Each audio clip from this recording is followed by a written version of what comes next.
Bismillahirrahmanirrahim. Assalamualaikum warahmatullahi wabarakatuh. Waalaikumsalam warahmatullahi wabarakatuh. Baik, di sini kami dari kelompok 4 akan memaparkan hasil dari pembahasan kasus 4 yaitu teofilin pada pasien anak. Adapun anggota kelompok kami yaitu Miftahul Hukmi Mansur, Mutiara Zahra, Nanda Oktavia Ramadhani, Nurfadila Mufti, Nur Isminingsih, saya sendiri Rahma Aulia Harisman, Regina Dwi Putri Mardika, Reski Amelia, Reski Magfira, Serliningsih, Wildana Aulia, dan Windy Alfionita Syafar. Baik, untuk mengefisienkan waktu, saya persilakan kepada Nanda Oktavia Ramadhani untuk membacakan data pasien. Kepadanya saya persilahkan. Baik, adapun data pasien pada kasus ini adalah anak laki-laki umur 8 tahun dengan berat badan 24 kilogram dengan diagnosis asma berat dengan eksaserbasi. Obat yang diberikan itu prednisolon, albuterol, nebulasi untuk terapi teofilin 5 miligram per kilogram per dosis setiap 12 jam. Hasil TDM-nya 2 jam setelah dosis pagi, kadar puncak atau peak lebih dari 28 mikrogram per mili. 30 menit sebelum dosis malam, kadar dasar atau trough-nya itu lebih dari 19 mikrogram per mili. Adapun eh, adapun temuan klinisnya yang pertama gelisah, mual, denyut jantung 128 dikali per menit. Baik, saya kembalikan kepada moderator.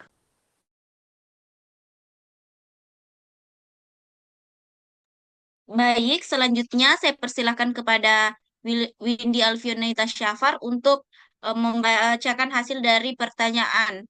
Kepadanya saya persilahkan.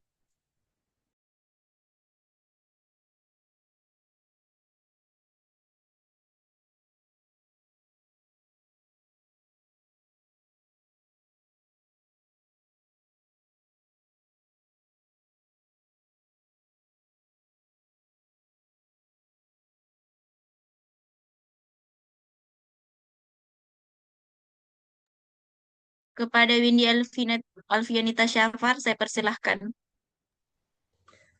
Baik, terima kasih kepada moderator. Pertanyaan pertama, apakah kadar PEK 28 mikrogram per mili aman untuk pasien anak?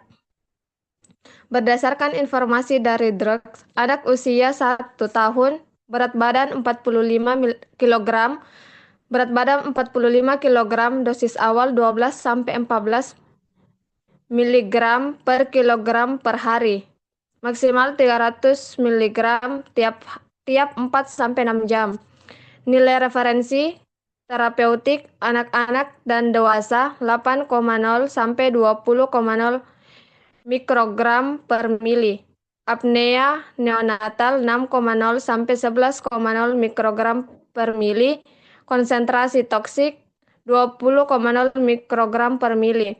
Teofilin 5 miligram per kilogram per dosis setiap 12 jam. Anak berat badan 24 kilogram, 5 miligram dikali 24 kilogram sama dengan 120 miligram per dosis. Setiap 12 jam, 240 miligram per hari. Serta 10 miligram per kilogram per berat badan per hari. Dosis pasien lebih rendah daripada dosis awal standar, 10 miligram per kilogram per hari, 12 sampai 14 miligram per kilogram per hari. Tapi, meski dosisnya lebih rendah dari standar, kadar teofilin pasien tinggi peak 28 mikrogram per mili dan trok 19 mikrogram per mili. Jadi, peak 28 mikrogram per mili berpotensi toksik dan ini sejalan dengan gejala klinis pasien gelisah, mual, takikardia 128 dikali per menit.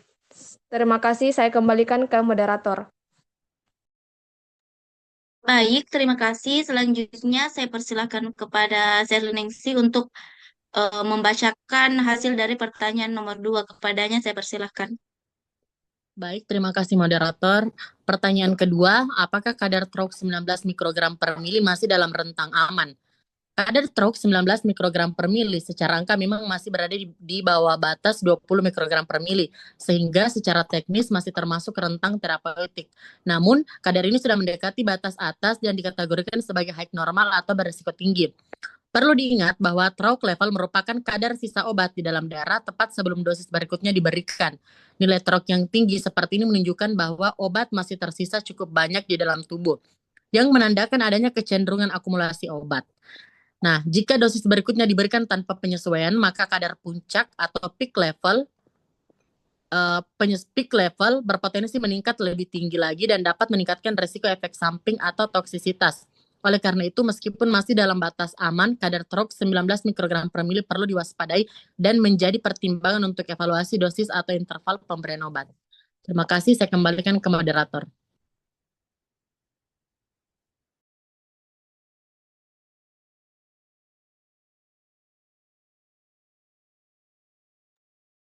Baik, terima kasih atas kesempatan. Baik, terima kasih. Selanjutnya saya persilahkan kepada Reski Amelia untuk membacakan hasil dari pertanyaan nomor 3. Kepadanya saya persilahkan. Baik, terima kasih kepada moderator. Kemudian selanjutnya itu pertanyaan ketiga. Apa kemungkinan penyebab kadar teofilin tinggi pada anak?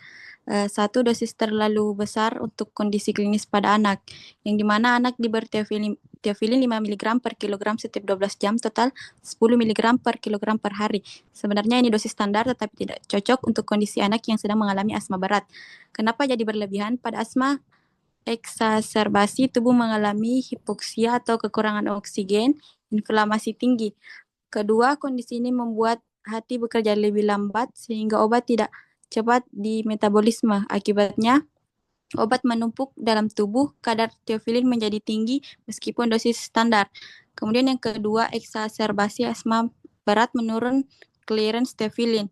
Pada serangan asma berat, tubuh anak mengalami kekurangan oksigen dan peradangan hebat. Kondisi ini membuat fungsi hati melambat sehingga enzim yang bertugas menghancur teofilin bekerja lebih lambat dari biasanya. Akibatnya teofilin tidak cepat dibersihkan dari tubuh, obat menumpuk sehingga kadar dalam darah naik terus. Serangan asma yang parah membuat metabolisme teofilin melambat, clearance menurun, kadar teofilin naik, muncul gejala toksisitas atau gelisah mual seperti pada kasus. Next.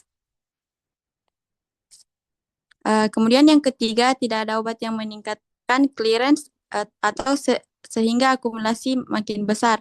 Pada kasus ini, pasien hanya dapat prednisolon dan albuterol. Kedua obat ini tidak mempercepat metabolisme teofilin. Padahal pada beberapa anak, enzim hati yang memetabolisme teofilin baru bekerja optimal jika ada pemicu seperti paparan asap rokok, beberapa makanan tertentu, atau obat yang bisa menginduksi enzim. Karena pasien ini tidak memiliki pemicu apapun, aktivitas teofilin bisa lebih lambat dari normal. Akibatnya teofilin lebih lambat diperiksa sehingga obat menumpuk dan kadar darahnya menjadi lebih tinggi, seperti pada kasus. Saya kembalikan kepada moderator. Baik, terima kasih. Selanjutnya saya persilakan kepada Wildan Aulia untuk membacakan hasil dari pertanyaan nomor 4. Kepadanya saya persilahkan. Baik, terima kasih moderator. Pertanyaan keempat yaitu, apa tanda toksisitas teofilin pada anak yang perlu diwaspadai? Pada pasien anak dengan kadar teofilin serum yang telah mencapai 28 mikrogram per mililiter, gejala yang paling dominan dan perlu diwaspadai adalah manifestasi pada sistem kardiovaskular dan sistem saraf pusat. Yang pertama yaitu manifestasi sistem saraf pusat. Ini adalah gejala yang paling mengancam karena teofilin merangsang SSEP, yaitu gelisah berlebihan, tremor, insomnia, dan kejang atau konvulsi. Kemudian yang kedua, manifestasi kardiovaskular. Teofilin bekerja sebagai stimulan dan dapat mempengaruhi jantung, yaitu takikardia atau denyut jantung cepat, aritmia jantung, hipotensi atau pada sebagian kasus hipertensi. Kemudian yang ketiga, manifestasi gastrointestinal. Gejala ini sering muncul bahkan pada kadar yang masih dalam rentan terapeutik, tetapi menjadi lebih parah pada toksisitas. yaitu mual dan muntah persisten, nyeri perut, nyeri epigastrium atau diare. Kemudian anoreksia. Kemudian yang keempat yaitu gangguan elektrolit dan metabolik, yaitu hipokalemia atau penurunan kadar kalium dalam darah yang signifikan. Kondisi ini dapat memperburuk aritmia jantung. Kemudian yang kedua, hiperglikemia, yaitu peningkatan kadar gula darah. Kemudian yang ketiga, asidosis metabolit. Terima kasih, saya kembalikan ke moderator.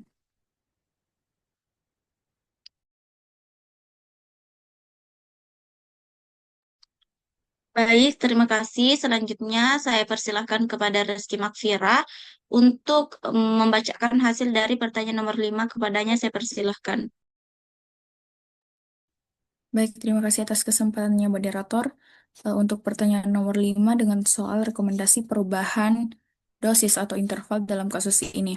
Nah, pada kasus ini kadar teofilin pasien menunjukkan nilai yang terlalu tinggi dengan kadar puncak atau peak 28 mikrogram per mililiter dan kadar dasar atau trox 19 mikrogram per mililiter. Nilai ini berada di atas rentang terapi aman sehingga meningkatkan risiko terjadinya toksisitas terutama pada pasien anak. Target kadar trokteofilin yang diharapkan adalah sekitar 12 mikrogram per mililiter. Oleh karena itu diperlukan penyesuaian dosis.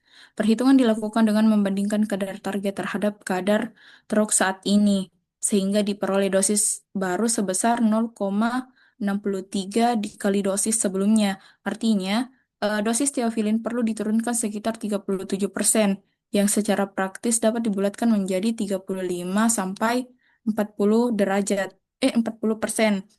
Dengan demikian, rekomendasi yang dapat diberikan adalah menurunkan dosis teofilin sebesar 35 sampai 40% dari dosis awal. Setelah penyesuaian dosis dilakukan, pasien perlu dilakukan monitoring ulang kadar trok dalam waktu 3 sampai 5 hari untuk memastikan kadar obat sudah berada dalam rentang terapi yang aman dan efektif.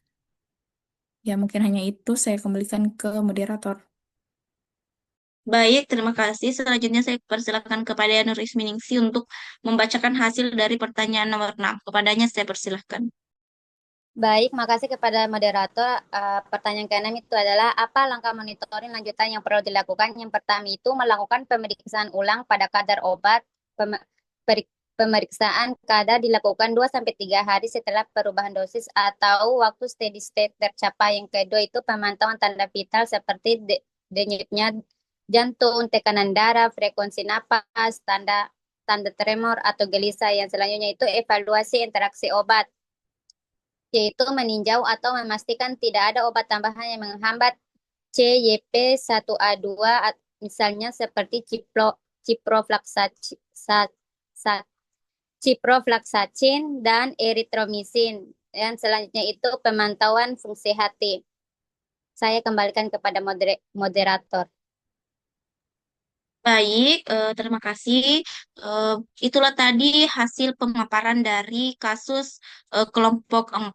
Kurang dan lebihnya mohon dimaafkan apabila ada kesalahan kata. Baik, itu saja. Wassalamualaikum warahmatullahi wabarakatuh. Waalaikumsalam warahmatullahi wabarakatuh.